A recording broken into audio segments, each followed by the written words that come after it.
And welcome everyone to another exciting adventure on Riding Through the Unknown. I'm your host, Michael, and today's guest is someone who I feel like you all are going to be so entertained by. We've been kind of chatting a little bit backstage, having great conversation, and kind of making each other laugh. So I feel like you guys are in for a real treat tonight. And so instead of sitting here and just rambling on, I'm going to turn it over to my amazing guest to share a little bit about herself. So I give you the one, the only, the amazing author and experiencer extraordinaire, Tiffany. And I could not remember the last name, so I didn't go there. That's okay. It's a tough one. Yeah, thanks. Thanks for having me. Like you said, I'm an author. I also am a Spanish language interpreter and translator. I like to write. I write novels and short stories.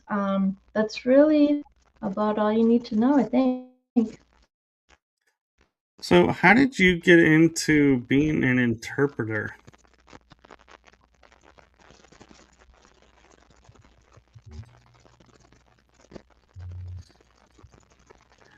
Are you able to hear me right now? Or did we lose sound connection? Sorry, did you freeze? Oh, it's on my A screen. It little. looks I like think I you just froze. froze for a second. Okay, so Okay, I thought how you did you get froze. into Yeah, interpreting? I think we're back. Um, uh, well, back when I was about 14 is when we could first start taking Spanish in school when I was a freshman. And I just felt like it was like a calling, I guess you could say. I felt really drawn to it. I always liked to travel and wanted to travel. Um, so basically the first chance that I had to study it, I did. So I took all 4 years in high school, and then my first year of college, I went to Madrid, Spain to study. Studied there, lived with a host family, and then the year after that, I studied in Mexico. My last 2 years were in Oregon at Southern Oregon University. That's where I got my degree in Spanish language and culture with a minor in cultural anthropology. And pretty much right from there, I worked at a church in the Hispanic ministry. So it just kind of went from there. I worked at a clinic for a while, and since 2013, I've been freelance interpreting and translating. Really cool. And so, do you feel like the fact that you were able to live in like Spain and Oregon and all these other places that you were guided to any experiences there, or did just or do you feel like nothing really happened until you started looking into something else?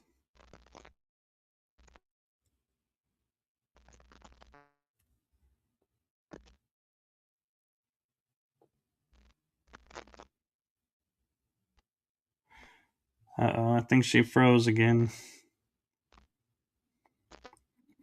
Let's see. There Sorry, I she lost is. you again. I keep getting the spin. Okay, sorry about that. Oh, no, it happens more than you know. It's all part of the fun of having a live show is dealing with Wi-Fi signals.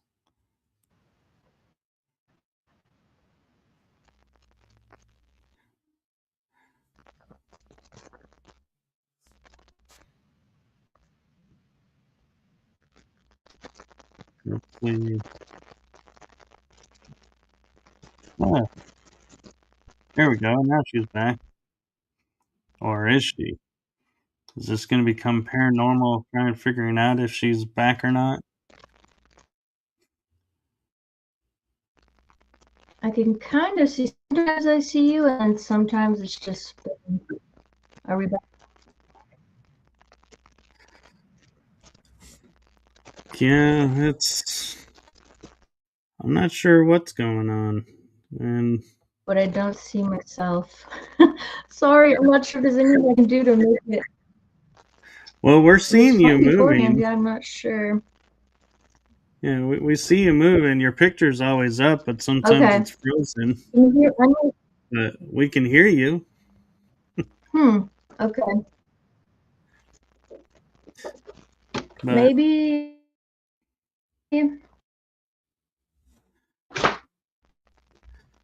Let's see. it could Is just it be the area. good now? Or I can try moving closer to the router. Maybe that would help. You, we that's up to you because we can hear you, and uh, but I to be Am I honest, I'm back? not a techie person, so I couldn't tell you if it's improving or not improving. I Okay, I just can see you now. I'm not sure what you're gonna say. so the question I had asked when you started to freeze was, do you think being in like Madrid and Oregon brought experiences to you, and that's partially why you were there, or do you feel like they just didn't happen or did happen just because you were just lucky to be there? Hmm. I don't know. Probably just because I was lucky to be there. I'm not sure. I was just, I was following my dreams, what I felt kind of called to do. And in these places, when I was away from home, I didn't really have any paranormal experiences to speak of. They've all happened in my childhood home and a few places that I've lived close to there since then. Okay. And now, do you want to talk about your experiences at your childhood home? Sure. Yeah. It wasn't like an everyday thing, but there were some things, especially around the holidays, weird things would happen. We had one of those train sets around the tree, and that would go off, like start going by itself in the middle of the night. The radio in that room would turn on by itself all the time. And first, it's kind of like, well, maybe it's just the train set is wired weird. But we had 2 or 3 different sets, and they all would do it. They would start going by themselves. Um, and little things like I would feel hands kind of on my shoulders quite a lot, kind of like pulling me back. My closet, I had like a sliding closet door, and I would look over at it and it would like open by itself. Um, and it was just strange because, and I would ask my parents all these questions like, what do you think is causing this? And they weren't sure either because the house, my dad built the house, and before that, it was just cattle, like ranch, like cow grazing. So I don't really know, but there were 2 strange things that happened involving my brother when he was home from college. The first thing was he was there alone. My parents had gone to church. He was taking a shower. He's in the bathroom. He gets out of the shower and he hears somebody out talking in the living room. And again, can you see me still? We you're Okay, am I talking back? about Sorry, I had well, the picture is frozen, but we can still the hear you. spinning So wheel twist. the picture catches up every Okay. once in a while. But the So he was sorry, hearing did you voices in the did you lose living me again? room. Yeah, okay. So he's hearing my voice on the living room. He thinks that I'm there. So, and he's like, it was your voice saying things. He thought I was talking on the phone to someone because it was your voice. It was saying it. There was laughing. There was certain phrases that you always say. But he goes and gets dressed and comes out, and nobody's there. And he calls me. He's like, "Were you just here?" And I'm like, "No, I didn't live there at the time. I wasn't there. Um, nobody else was there. No TVs were on, no radios. So it's like something, it kind of felt like a trickster sort of spirit, like the computer would turn on when I would walk in, the train, the radio, the closet opening, and then he hears this voice that's mimicking me for some reason. Obviously knew me. I don't know why, but and then a couple months later, he was home again, sleeping, trying to fall asleep. And he starts hearing this voice, like a really soft female voice. And he couldn't really hear what it was saying, but he focused in. He said he almost had to like stop breathing so he could hear what it was saying. But he focused in, and it was a woman's voice praying the Hail Mary prayer over and over and over, kind of like a whisper, like right by his head. And he said it went on for like hours. I don't know if he eventually fell asleep or it just stopped in the morning.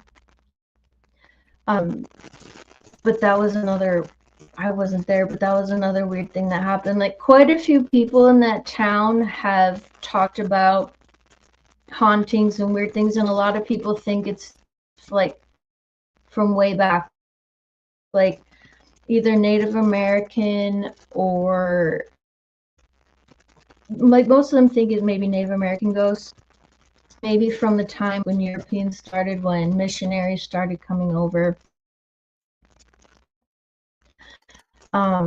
I tend to agree, probably just because, as far as we know, no one else lived on that land. There had never been a house there before. Like this might be older sort of activity. You know what I mean?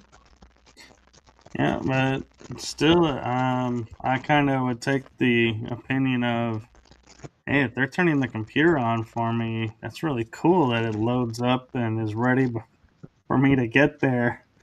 But yeah, I could see where too you'd be, a little bit unnerved because yeah, a computer just literally turned itself on. And admittedly, my laptop does that. It'll be in sleep mode, and I sit down in my chair and I don't even touch the mouse, and it wakes up. And I'm like, how did you know I was here? But this is kind of cool. I'm liking this feature, but Yep, I'm that's what like, it would do. how do you know though?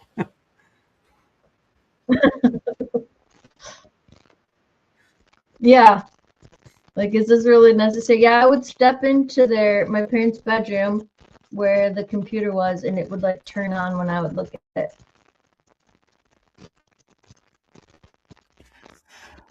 Very cool. And so I'm kind of Just curious too, weird. along the lines of,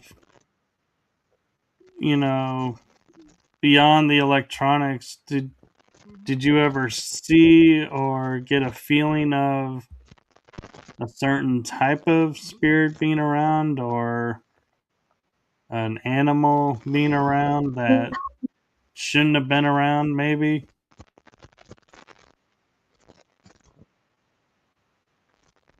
It didn't really feel like animal. Like I say, a lot of times it felt like Like it was just joking around or messing with people.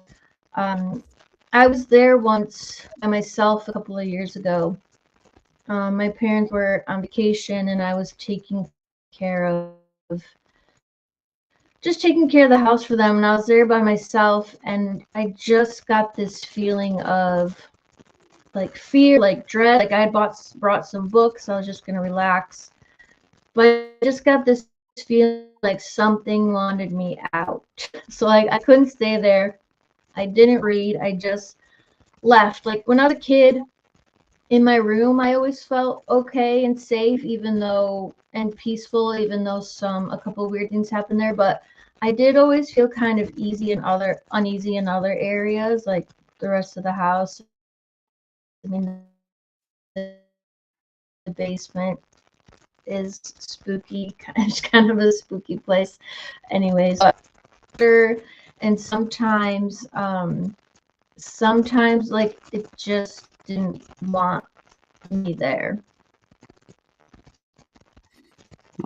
You know, it could be a situation of like the spirits are protecting the house, and they're like, "You don't live here. Why are you here?" And so that may be why they kind of were like uneasy with you around, is because they're like, "Wait, you're not normally here. Why? What's going on?" And so maybe that's a little bit of it is their protection kind of was like, hey, yeah, you're visiting, you don't live here, we do live here, but they don't live there. So I don't know, do you ever get that? Could that be? Yeah, that's kind of the vibe. It could be sort of, yeah, like protective too. Like I don't know if it goes back a ways. Like there's never been anything outside of the house that's strange. It's always been inside. So I don't know what was there, what we built on top of. I mean, we've never found any bones besides like cow bones, or anything strange like that. So it's hard to pinpoint, but there's definitely something weird there. Yeah, and so that's really cool. And I'm kind of curious too, because you mentioned in your um in the topics Bigfoot activity. And so was that at your house or was that at a different location?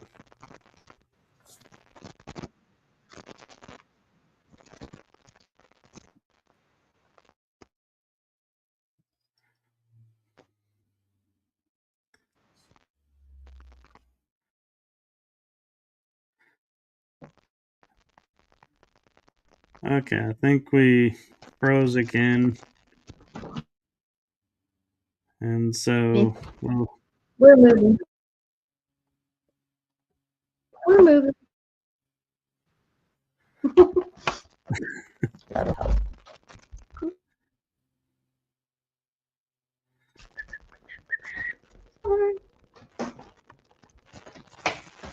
ooh, it got brighter all of a sudden.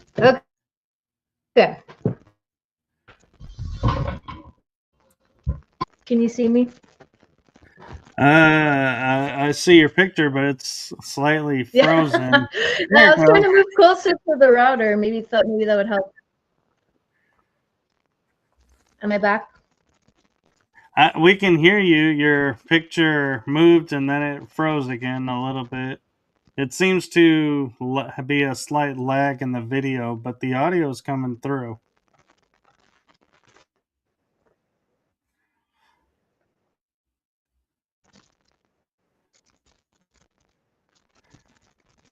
I'm not, I'm not sure. There Okay. seems to be a Yeah, little so bit of I static missed sorry, I too. missed your last question. The question was you mentioned in the topics, potential topics, Bigfoot your house experiences, and I was asking, was that the house you grew up in, or was that a different house?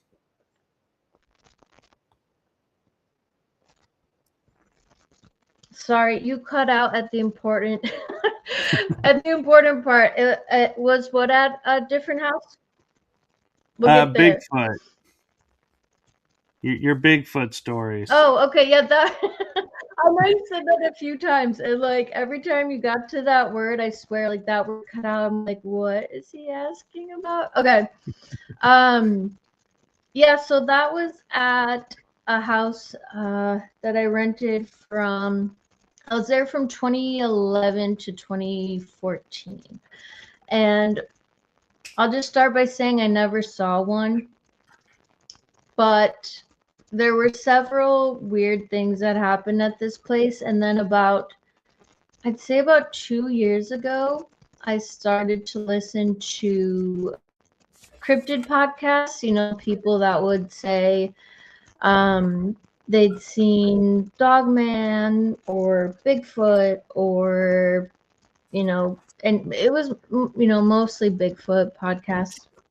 And then after I'd been listening to those for maybe like 6 months or so, like when it just sort of suddenly clicked that the weird things that had happened at that house were probably like all the weird things fit into how these people were describing that Bigfoot acted. Like I thought back then, I thought that it existed, but I thought it was probably like a Gigantopithecus or, I didn't know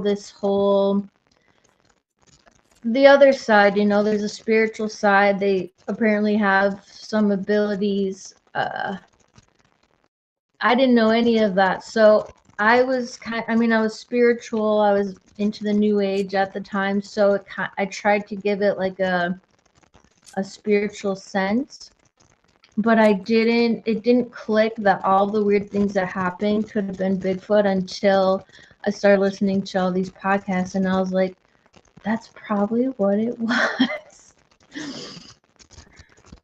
Yeah, it's funny you say that because I had experiences that I deemed metaphysical because I grew up metaphysical, and everybody that when I was talking to him about it, I go, "Oh, so you've been in the paranormal all your life?" And I'm like, "No, I've been in the metaphysical." And they go, "Well, what you're describing is paranormal." And then and I sat back and thought about it for a moment. I was like, yeah, I guess it kind of is. So I guess metaphysical was paranormal. And so, okay, yeah, I guess I Yeah, have been. kind of interchangeable. Right. Yeah. So, if you want, I can tell you kind of some of the weird things that happened and how I figured that maybe that's what it was. Please do. I'm very interested, and I think so will the audience be.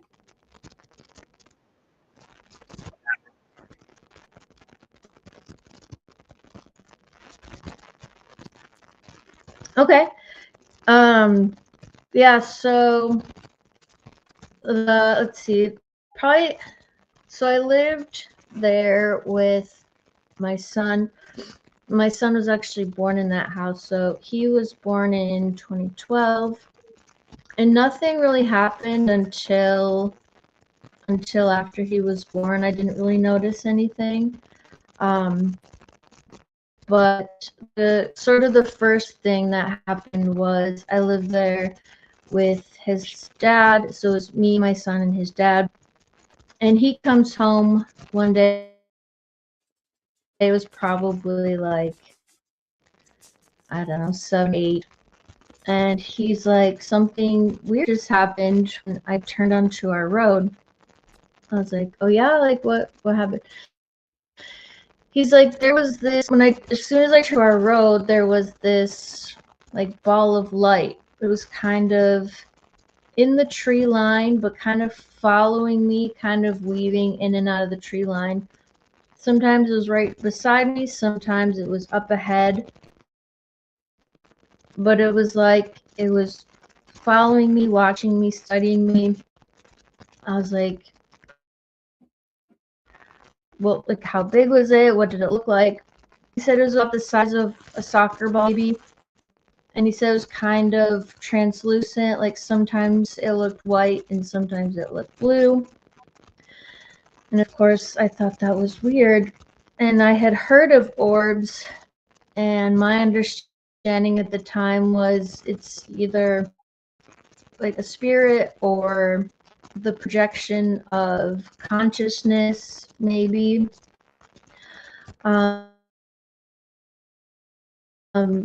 But then I start listening to these stories that have Bigfoot activity near where they live, also see orbs and strange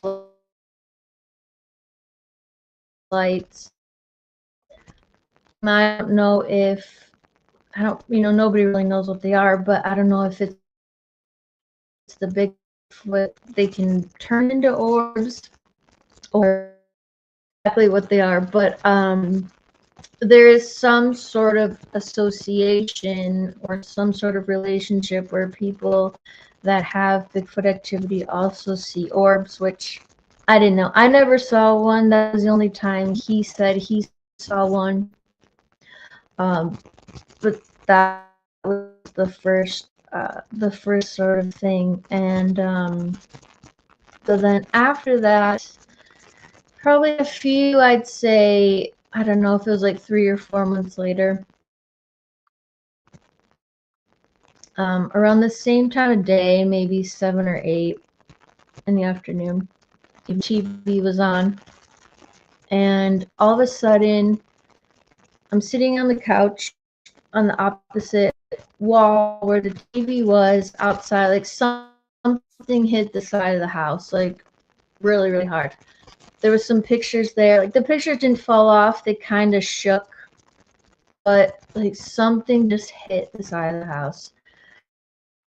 And I don't know what it could have been. It sounded like somebody was standing out there like with a baseball bat and just swung and cracked the side of a house with the baseball bat. Like, scared me half to death. And the curtains were closed. I didn't go out and look right away. I was like a scaredy cat. I did go and look the next morning, and there was thankfully no damage to the house, but like no log was there, like no branch had hit it, like there was nothing. And there weren't any neighbor, like the closest house was like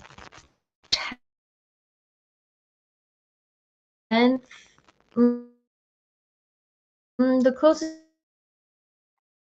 house was probably like a 10th of a mile away, but they only had, um, I didn't know what it could have been, like nothing really explained it. So, and then you start listening to these podcasts and you hear all the time that that's kind of something that they do, like to scare you, or maybe it's like the juveniles, like the males, just because they're young and they just like to go and scare people, and they'll hit the side of your house. Like sometimes I guess they'll like tap on your windows. I never heard that, but at the same time, if it was, no, I don't know if I would have noticed if anything like really subtle happened. Like I guess sometimes maybe they'll like throw rocks or acorns at your roof or your house. Like maybe stuff like that happened, but I only noticed like the big things. So I definitely heard the slap outside the house. And that only happened once, thankfully, but you listen to these podcasts, it's like pretty typically, like pretty commonly, Right. The only thing I would say with that is be careful because some shows may, have the agenda of, yeah, let's make these scary and let's make them, more like borderline horror stories because that'll get more views. And it's not really the intention of the Bigfoot. So, what I'm saying with that is when you're like, yeah, they were trying to scare me, maybe they weren't. Maybe they were just kind of trying to let you know. And like you were saying, if they threw little rocks, you weren't paying attention to it. And so they were like, well, we don't want to scare you, but you're not noticing this. So what can we do to let you know we're here? And then they make this big sound. Yeah, yeah, And it's like, now she knows we're here. But now yeah. she's afraid of us. And it's like, that And I wasn't was what we like so intended. oblivious. Yeah, that totally could be. Like I say, I did not make the connection until way, way, way, way later. So there were so many. Yeah, now that I think about it, there were quite a few things that were probably for that, and like maybe they could tell I was more open-minded, but it just did not click. I mean, there were a few more things, and I never got it. Yeah, and the other thing I wanted to share with you is when you said, it when it happened, you didn't go outside to check it out. You waited till the next day. That's actually really smart because if it wasn't a cryptid and it was like, say, a burglar or somebody, that could have turned out really bad. So you actually did the right thing by not going out and looking. So kudos for doing that, and don't beat yourself up Yeah, that you're like, I I mean, I chickened was out and it curious, wasn't. but the fear was, yeah, you're totally right. Yeah, because nighttime, yeah, it's not the best time to go out alone, in the Yeah. dark because you really don't know what's out there. So yeah,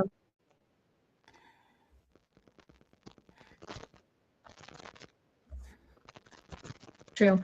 Yeah, totally true. So, Because there was like right behind, there was like really dense woods that I didn't really go into much. Like I went back there once, and there weren't any trails. It was very thick and dense, and there was like an old car that kind of freaked me out. It was creepy, so I don't really know what was back there because I only went once, and so there could have been anything. well, and one thing I will say, with the woods is if you ever seen trunks that were bent to like form like an X shape on a pathway, if you've seen anything like that, they will say that's usually like, I think it's like 7 or 8 out of 10 chances that a Bigfoot did that and they're marking their territory. So that could be further proof of, yes, there is a Bigfoot in the area. So was your encounter a Bigfoot? More likely. Yeah, I've heard that. But Like I say, like maybe.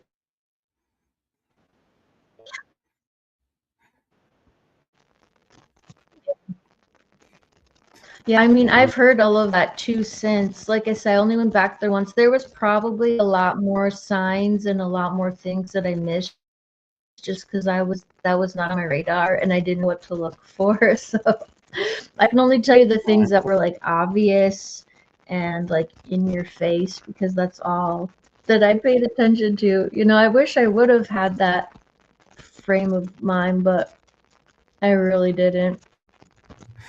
well, and it So, seems to be, but there was, let's see, after that, one weird thing, like maybe it's related, maybe it's not. I've heard that they can kind of control electronics, like when people go out looking, like their batteries will get drained or die or things like that.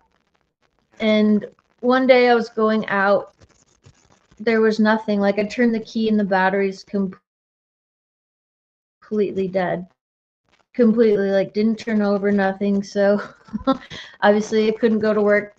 I called a few people, everyone was busy, no one could come look at it. So I called into work, and in the evening, when my partner got home, I gave the keys. He's like, I'll go. Car person, but I don't think that that's very typical, that it'll be completely dead and without any sort of nobody working on it. It'll just all of a sudden start.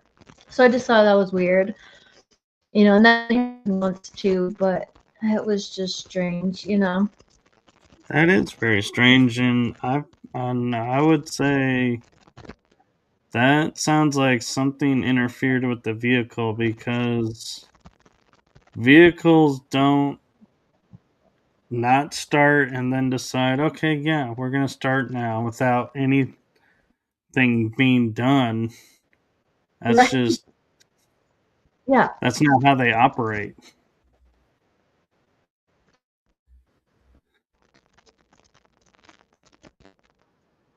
Right. Exactly. That's I was like, okay, this is kind of weird.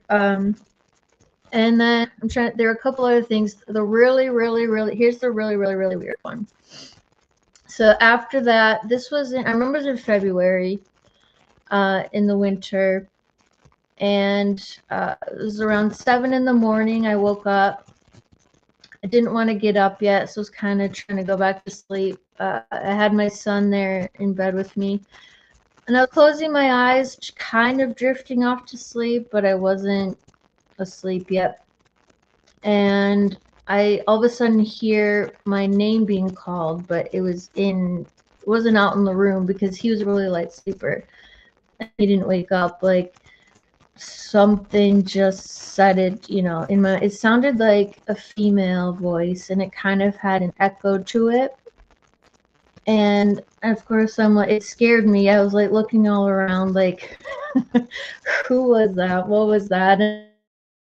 And I kind of thought, like, all kinds of things run through my mind, ghost, alien, spirit, ancestor, Bigfoot, and everything. But then you listen to the story, and, oh yeah, they're telepathic, and sometimes they can talk to you and send messages. Sometimes they try to let you know it might have been just them letting you know that they were there, maybe trying to call you out of the house. I don't know why, but I feel like maybe that was them too. Like, I don't have any other that's the only time that's ever happened in my life that I heard a telepathic voice. So, and of course it happened to be in that house. Well, there is something to be said for that. And I did have a thought.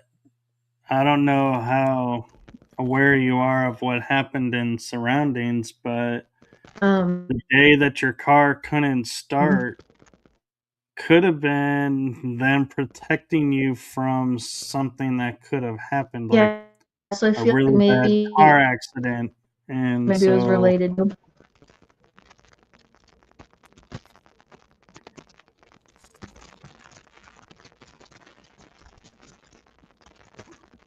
Sorry, I so lost you for a second.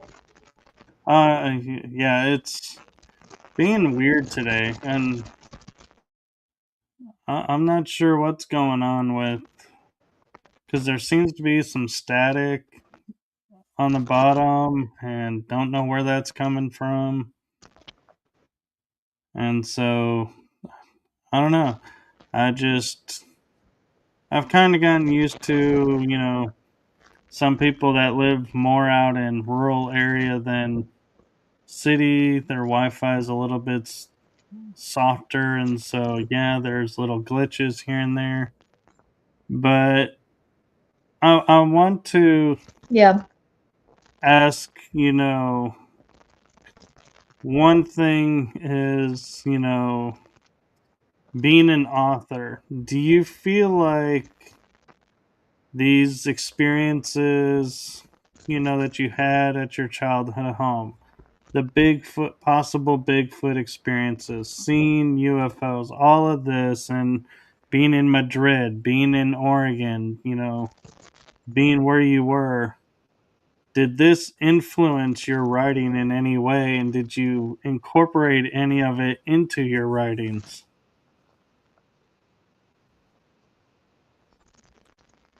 I think it probably did, just because when you're an open-minded person and you have also these experiences and you have, I like to write just because it's a creative outlet. I haven't added any particular firsthand experiences into it, but I think it does influence just to have, because I write about a lot of different species and creatures. I have elves, aliens, mermaids, troll, all sorts of different things. So I'm just sort of open-minded to those sorts of creatures being, some of them being fantasy and some of them being, possibly real, because you hear a lot of stories of people seeing a lot of strange things, and I'm not one to discount people's experiences, you know what I mean? Like I've never seen a ghost, but so many people say that they have. Like, who am I to say that that's not real, So just the creative aspect of being open-minded to different things and having different species interact. Sometimes they get along, sometimes they don't, and just kind of exploring what happens when these very different uh, creatures or species, exploring what might happen when they encounter each other. No, I love that because I was talking with another, like, you could almost say celebrity from a paranormal TV show, and we both were like sitting there and saying, we don't have the right or authority to tell someone their experience is wrong unless we were Yeah, standing there and physically in that moment and going, no, that's not paranormal. That is this or this.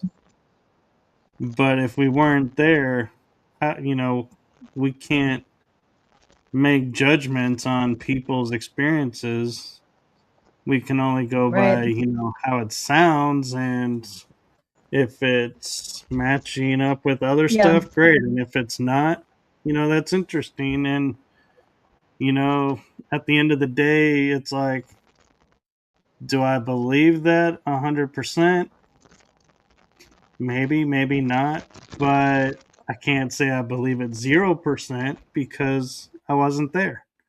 So there's always some credibility to it, just don't know how much to it. right. You have to kind of use your Exactly. own discernment. But I'm been Yeah. really wanting to kind of talk to you about some, like the picture that we have on the thumbnail of your books, and uh, my Spanish is not that good, and I'm looking at the title, and I'm like, I'm knowing this is Spanish, Yeah. and so is it the Roquil saga? Am I even remotely close to that? Yep. Yeah. Yep. Yeah. I mean, I don't think yeah. Well, that's how I say it. It's not necessarily Spanish. I just kind of made it up, but yeah, yep, that's a 3-book series I did. I also put all 3 of them together into one volume, sort of the omnibus series. So that was the first 3 books I published for those 3. And then I have a book of short stories that are all fantasy based, and then one novel that's more sci-fi. It's about guys in a UFO retrieval program, crash retrieval program. Also has to do with underwater bases. That was called Tonight in Tunisia. And then I just released another one. I haven't really promoted it much. I just got the copy. I can go through in the other room. I can go grab them in a second. But and that one is about his father was not a mermaid because that's the female version, but mer person, and so he's born on land, and the humans have him in the beginning, but the mer people think that he belongs with them, and so they're trying to find a way to get away from the humans and take him out to sea with them. And it's kind of interesting because in the disclosure movement, I don't know how much of that you pay attention to or get involved with, but there's a nomenclature to it of if you can think it, you have experienced it, and so therefore it's real. And so I wonder, do you feel like a lot of this is your personal memories coming through of different parts of your life that you may have lived and not realized that you lived?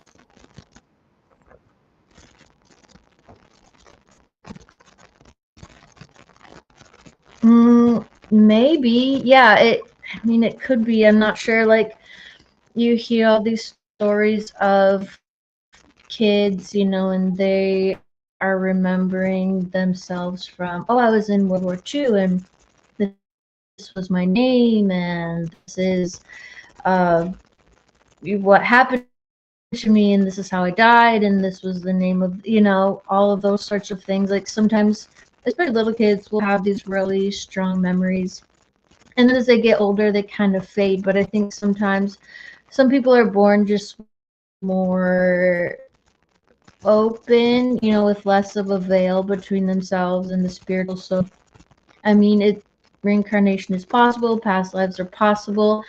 I don't really have a firm belief as to whether the things I came up with, like, for example, my latest book came from, I had this really vivid dream about this boy that was half human, half mer person, and I was like looking out a hospital when he was in a hospital. I was like looking out the window, and there would be like mermen out in this harbor kind of looking for him. It was really vivid, and so I just wanted to like write the rest of the story. Like, where did that dream come from? I don't know.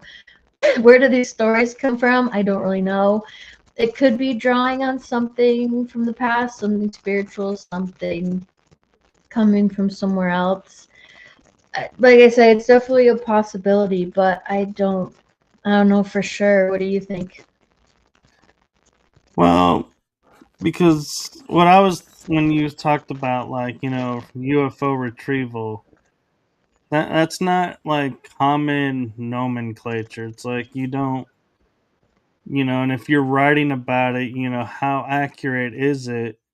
And if it's like really accurate, then I would say that most likely is because it's something you've experienced and you're remembering. And whether it's past life or this life, that depends on, how you view time and timelines, but that's another story and for another show. But I'm curious, how much you Yeah. delve into, like, where, how are you researching, or do you just pull from memory and just write what you see and what you feel versus going onto a site and saying, oh, this is, what they say they do. Okay, well, let's work that in. So give it more credibility to the story. Mm, yeah. So, Yeah, that's a yeah, good question. Um, Around 24, I don't, yeah, when did that's probably around like 2015, 2016. You were talking about disclosure. I got really into disclosure and aliens, and I used to listen to a lot of testimonials, people that say like they've been in, different space programs and they've done this and they've done that. And I'm not sure how much of it, is true, how much of it I believe, how much of it is people being put up to it for some reason, kind of guide disclosure in a certain way. But I did used to listen to a lot of people who said, I've been to Mars, I've been picked up in UFO. I've listened to a lot of UFO abductee like experiencer um, podcasts and read books and that sort of thing. So I don't think, as far as that topic goes, not a lot of it, I don't think just came from my imagination. It was from listening to those sorts of podcasts where people would talk about their experience, or they've done, like hypnosis. They think something happened, but maybe their memory was being messed with, or they were getting like screen memories, like something was happening, but they're being forced to remember something else, and they'll go under. And a lot of times the hypnosis will take away those screen memories and be like, oh no, like you saw an owl or you just saw a beam of light, but really what happened is you were abducted and you're part of this hybrid program. A lot of things that can get uncovered when they do certain types of hypnosis. Like I just would watch a lot of those types of shows and podcasts. So I think that's kind of where a lot of it came from. And obviously all my books are fiction. I'm not claiming any of it is real, but a lot of these people say that they really did experience abductions or seeing grays, small grays, tall grays, mantids, reptilians, all sorts of different types of, alien life that's out there. So I've always been interested in the topic, and so I'd watch all of these podcasts and interviews, and then I'd get an idea for a book that kind of came from that, or kind of off of that. Yeah, and no, that's totally cool and that's totally fine. I always like to ask, that, what if, could it be, because some people don't realize, Yeah, I mean, could have been an experiencer of something and it's been blocked from your mind. And when you're writing, it's yeah. like it bleeds through and it's like, hey, here's this, and so yeah, that's why I like to ask, is because sometimes being asked something can trigger a memory and going, hey, maybe because there is this I just thought about. And it's like, yeah. And so Mm-hmm. if it is personal experience, cool. And if it's not, it's still cool because you're writing about like certain aspects, like, when we look at books, nowadays of it, stories, and people's experiences, I don't think I've ever really come across one that goes, hey, I was in the UFO retrieval program and this is what we did. And so that's why I think it's really cool, that you are writing these little stories and sagas, if you will, of the different topics, because it is putting it out there. And so maybe if somebody was a part of it, they can read your book and be like, hey, this Tiffany, person seems to know a little bit about what we did. And maybe then, maybe it was real. And I'm not saying, you're writing from personal experience, but your writing may help somebody who is come forward and say, yeah, this person, she's not an experiencer, but she's writing about stuff that we did. And it could be like validation for you of your mind filled in blanks Yeah, and hopefully. helped somebody.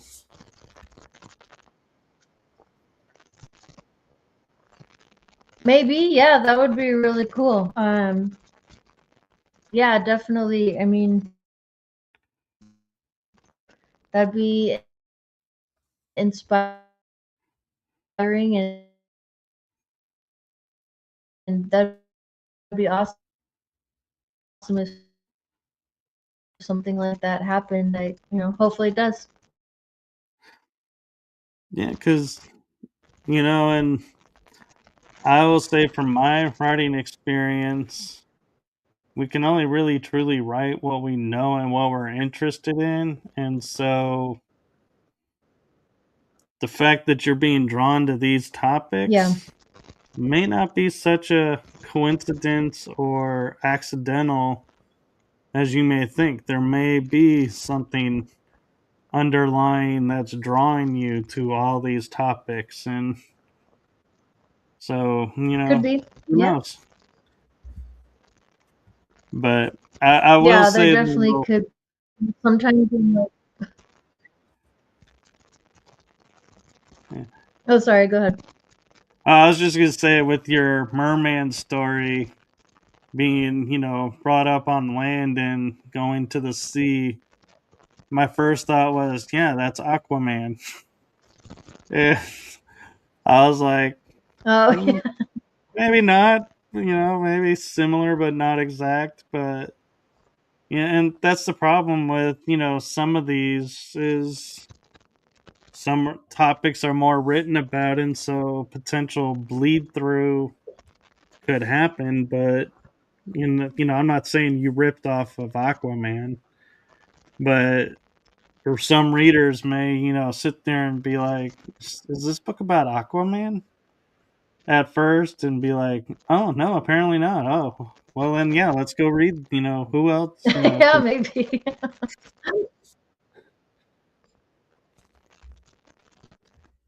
But yeah, so do you want to dive into the UFO sightings and the pictures and the video that you have for us? Sure, yeah. Well, one of them happened. I was just going to mention it because it happened during that 2011 to 2014 time frame.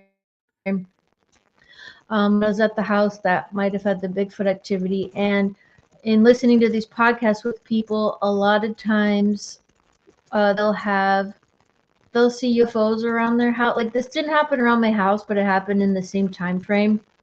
And what I've learned from those podcasts is they'll see either silver metallic like orbs or like silver metallic like teardrop shape.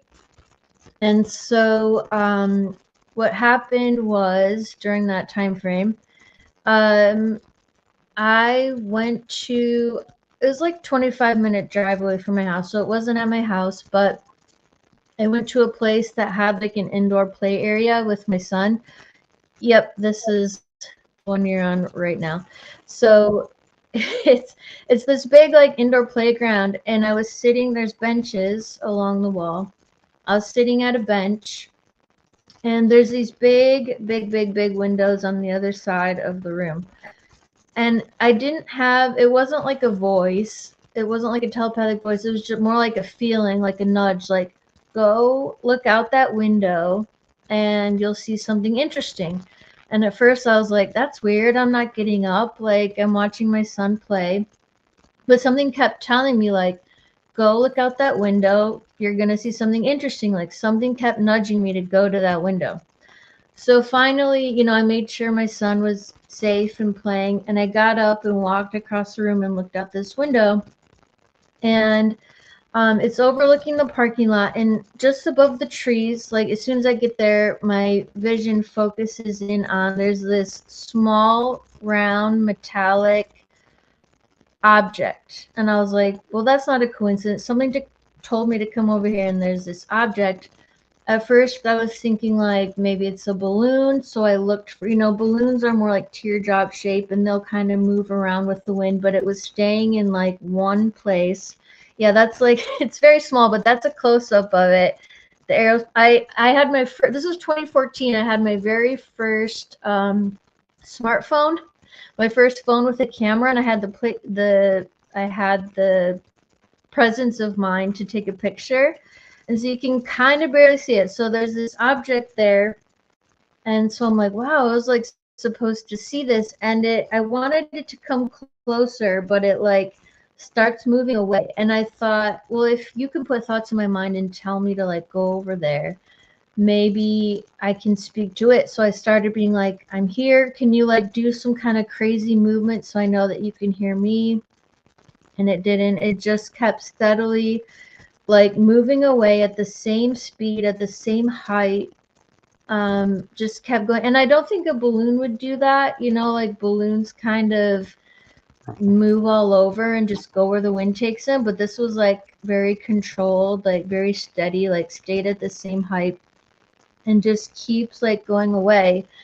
And it was during this time where I was having this weird activity at the house. And then all these years later, I start listening to these Bigfoot podcasts, and they're like, yeah, we see these round metallic UFOs around all the time too, when the Bigfoots are around. And I'm like, well, it wasn't at my house, but it's weird that I had that feeling to go and look, like it wanted me to see it. And it happened like during the same time frame. So that's why I brought it up. Like, it was just weird. And probably, you know, probably related. There it is.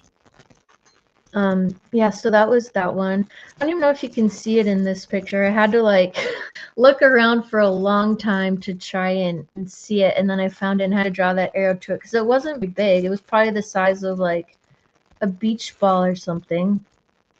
Yeah, It's it kind was of funny. somewhere I thought I'd seen it, maybe and then up a little bit. I don't even remember. Yeah, it's there somewhere. yeah, it seems Because to I be in this found it very once, but I think it's, yeah, it's somewhere in there. Yep. So it wasn't super high up in the sky, but like I say, it wanted me to see it, and it was during that time frame. So I'm just like, it probably had something to do with them. Like you say, they were doing all these things to get my. And I even went to a few psychics, like asking them about the telepathic voice, like who was this, and all of them were just like, I don't know. Like, I don't think it was evil, but I don't know. And then, like, but I think back, and if they would have told me, oh, it was Bigfoot trying to talk to you, I would have been like, that's not it. Like, you're crazy. So I'm kind of glad they didn't say anything, and I made the connection later.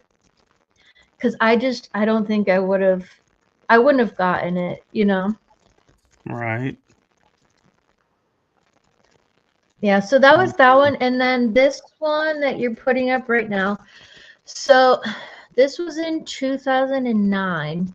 This was in Cusco, Peru. I was walking with a friend. We were just walking down the street and he looks, yep, those two, yep. He looks up and he's like, what's that? So I stop and I look up and there's these 2 points of light kind of like dancing around, move. Sometimes they'd be steady. Sometimes they'd move like together. Sometimes they would like circle each other.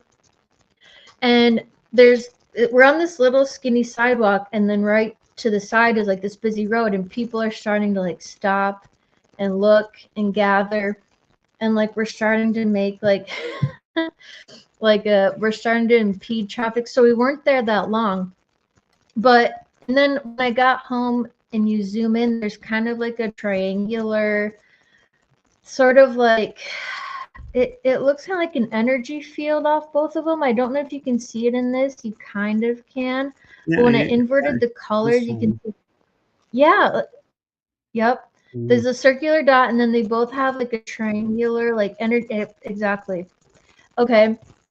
And then so we were there for a few minutes. We had to move because we were like in the way. So, but they didn't make any sound. It was just weird. But when I got home, I looked into it. I just typed in like Cusco ball of light UFO, and there was a picture showed up of exactly one of these traveling like through a valley, and it had the energy field going off the back of it.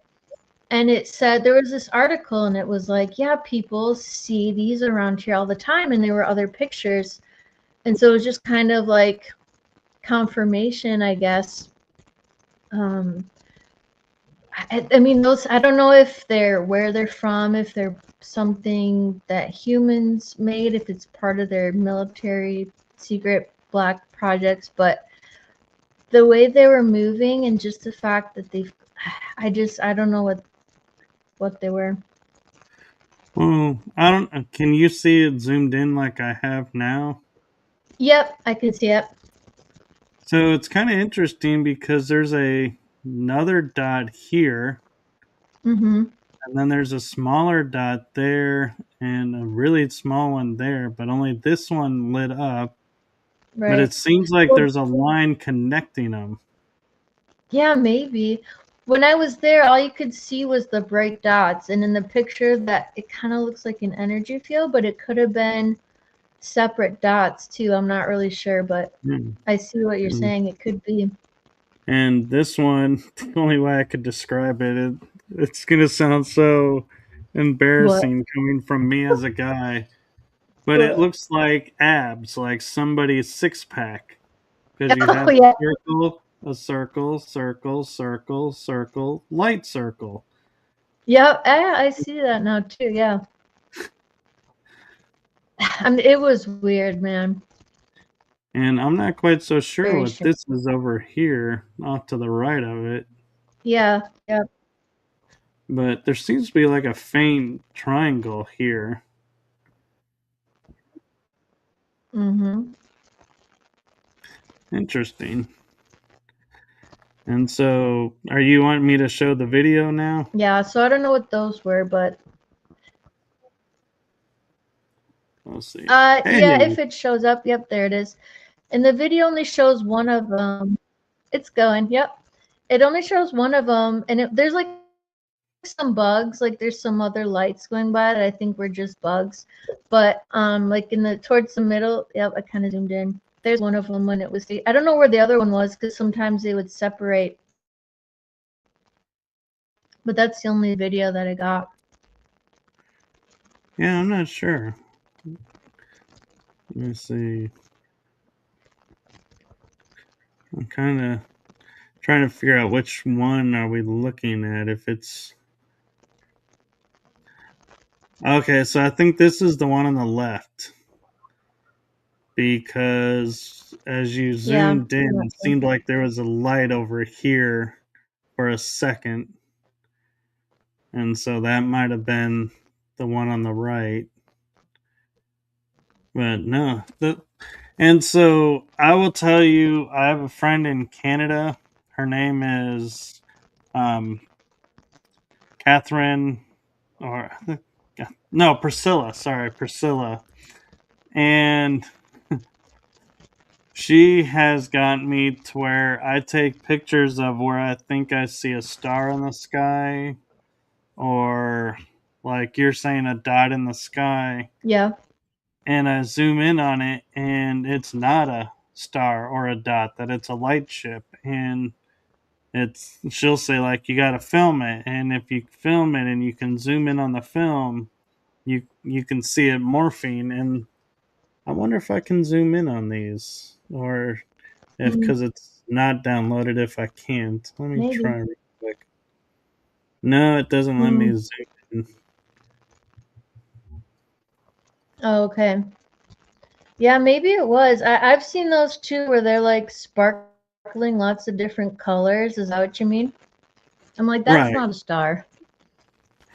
right, and it's like it seems to be like moving around. It's like you look at it and it seems to be here, but when you zoom in, it's like it's over here, it's over there, and it's moving around. It's like, that's not a star.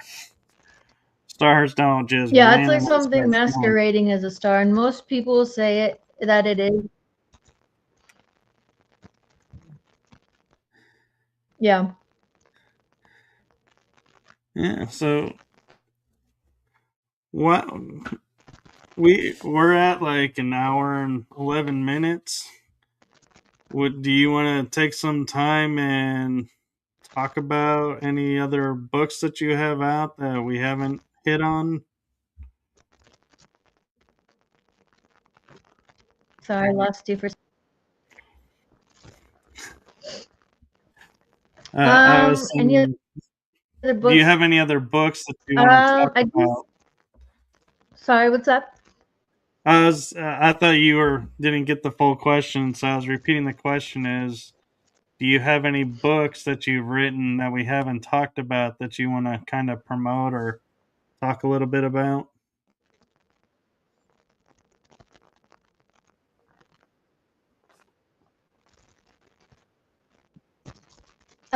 I think I mentioned most of them. Is it okay if I go? They're back in the other room. Can I go grab them really quick and I'll just show the covers? Sure.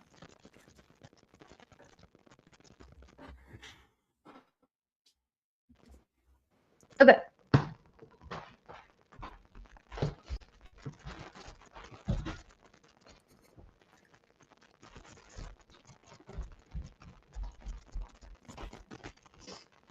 Sorry. So I had them in the other room, but then I moved and didn't take them with me. So this is the first one that I was talking about the mer people. It's the mer boy of Sutton Moore Hospital, and then I write under the pen name Tiffany Skylark. So these are all on Amazon. If you just type Tiffany Skylark, Skylark, into Amazon, they should all pop up. But this is the cover of that newest one I was talking about. And then, let's see. I kind This of is like the the cover.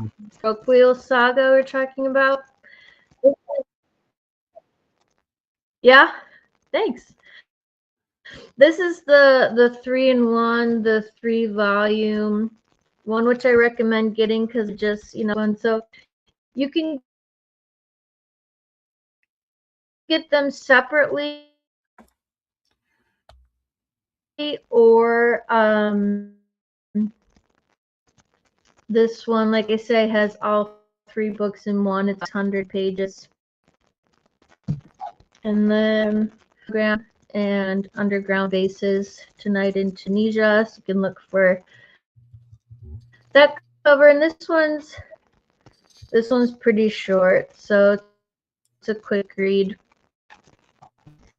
And then this cover has a long title, so I'm not gonna say it, but this one is I think 6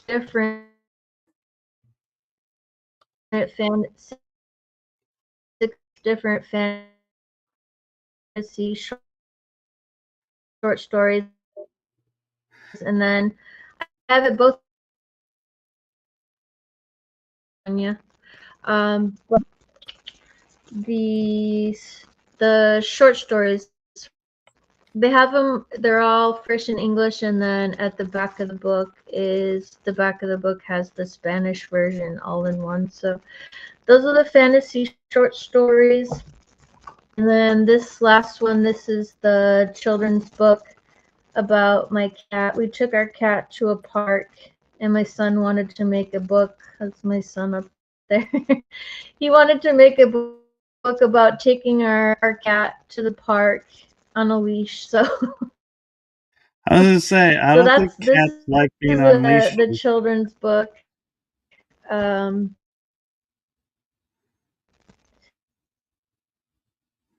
let's see if no picture. So, we actually did see all the covers except for the one that came after Tunisia. The screen froze through that entire cover, but we saw the other covers. This one probably. Yeah, it's becoming kind of comical as to go. Okay, when are we unfreezing Okay. and when are we freezing? We saw Okay, that sorry one. about that.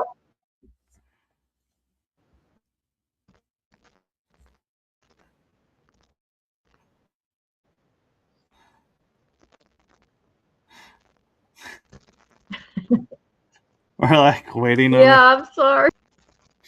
No, you're fine. It's You saw this one.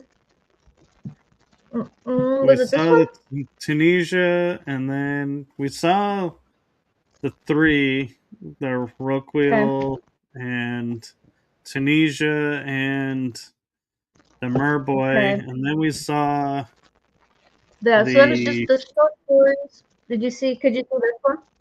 Yes, we did see that one. Okay. Yeah, But so I that think it was was it one of the then, short besides stories. the children's book. The Yeah, short we. stories. I think it was one That of one is those. the has like the gray cover Oh, well, then we with did see them all. Okay, I just. the the drawings in the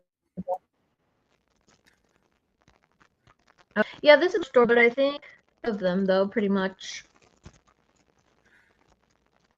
Yeah, so let me. Yeah, I think that's pretty much all of them. I think you got a glimpse of most of them. Hopefully. Very cool. And I'm going to try something here if my computer will cooperate, much like yours is cooperating. It's, what can I say? It's one of those days.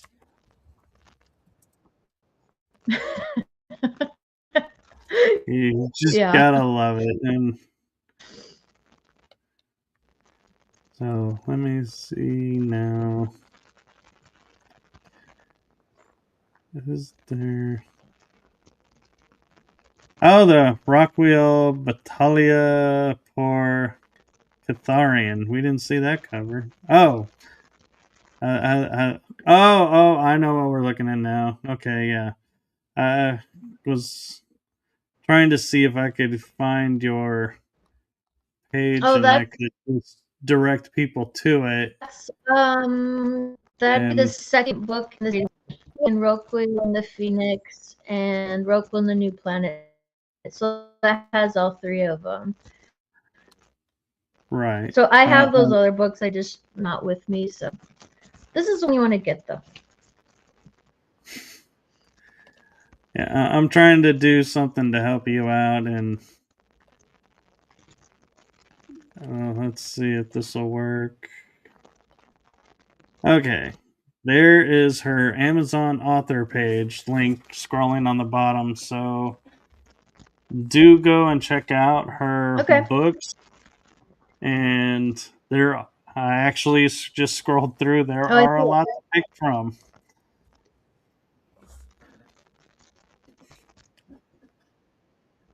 And so, which books do you recommend people starting with?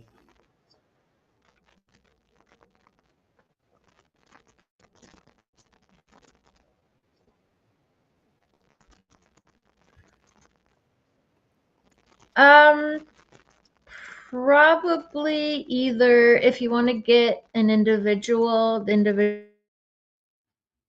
books. Um,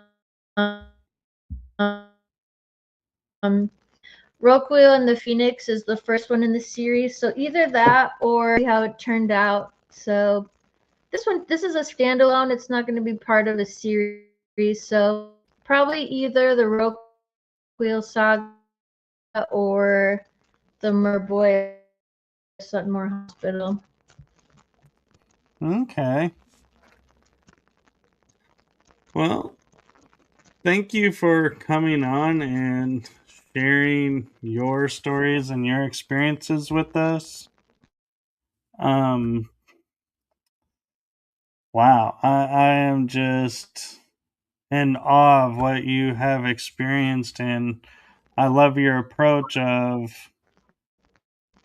I'm not saying it's this or that, but this is what evidence has pointed towards, and so you're it feels like you're kind of like I am. I'm like when I write my stories, it's here's the evidence, this is how I've interpreted it, you conclude. And so I like that and I respect that. So thank you for sharing that with us and sharing your story with us.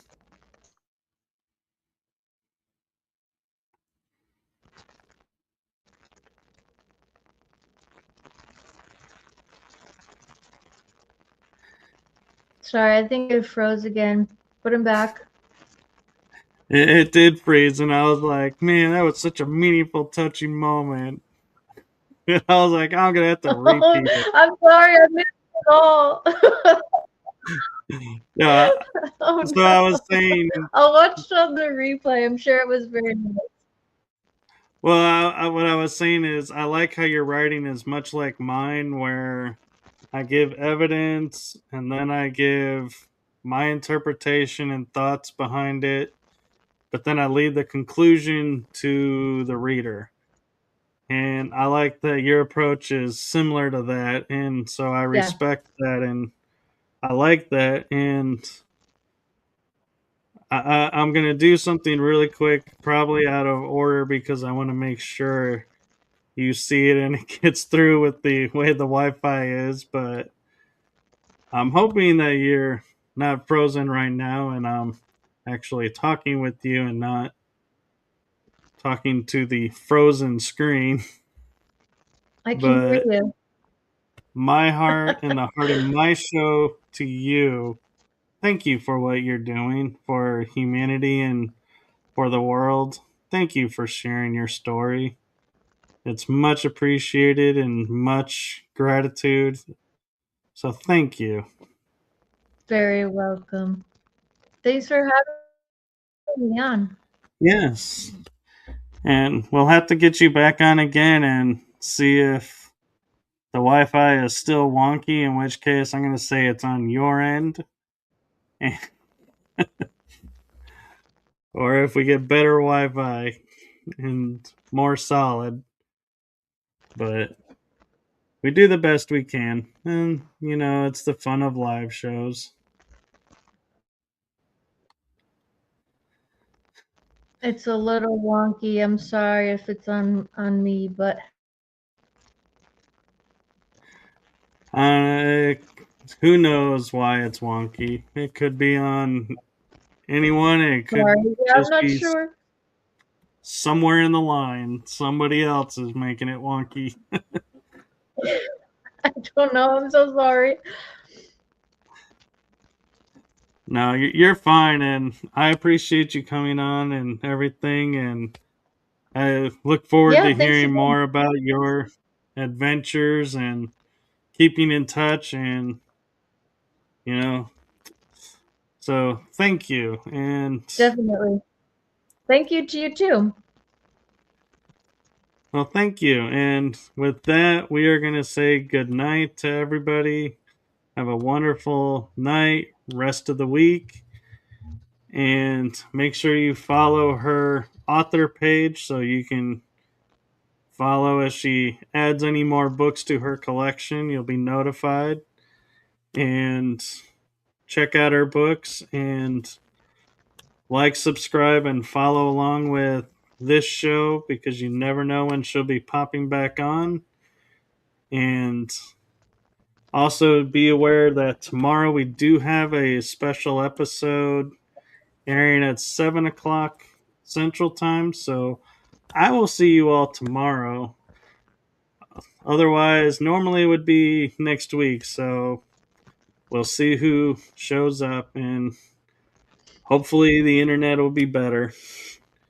But thank you, and thank you to everybody. Yes. Much appreciation, and have a wonderful night. And with that, we're going to say good night.